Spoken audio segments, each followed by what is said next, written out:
Навистина е задоволството големо, затоа што со ова денешно подпишување и во наредни дена кои што ќе следи на сите 24 договори, ја заокружуваме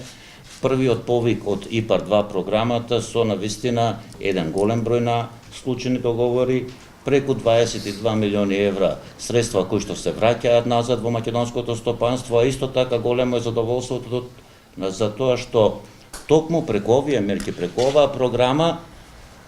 внимаваме и на равномерниот развој на сите региони во државата. Така да во оваа мерка веќе имаме договори кои што се од различити краеви на Македонија, од различити региони, како што се во конкретни 24 договори, од кои што доаѓаат од голем дел на рурални општини, како што е Македонска Каменица, Крива Паланка, доаѓаат од Скопскиот, од Струмичкиот регион, Гевкелија, Маврово, Ростушев, Избегово, Газибаба, од Ресенско,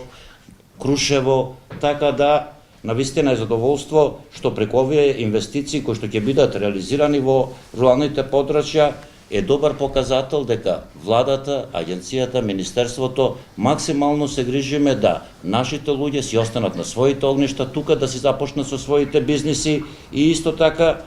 ова покажува дека ИПАР програмата за среќа на Република Македонија, меѓутоа и на сите нас кои што сме вклучени во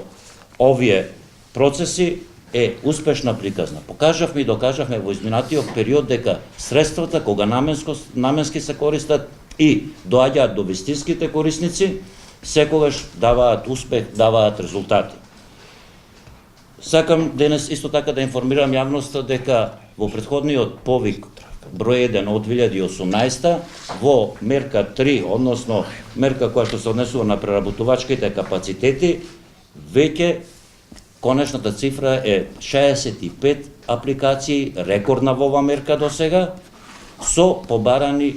15,9 милиони евра средства за нивно кофинансирање. Агенцијата веќе ги спроведува сите процедури за обработка на овие барања и за многу краток временски период сите апликанти ќе бидат известени за текот и евентуалните дополнувања на нивните апликации и исто така очекуваме и на овај повик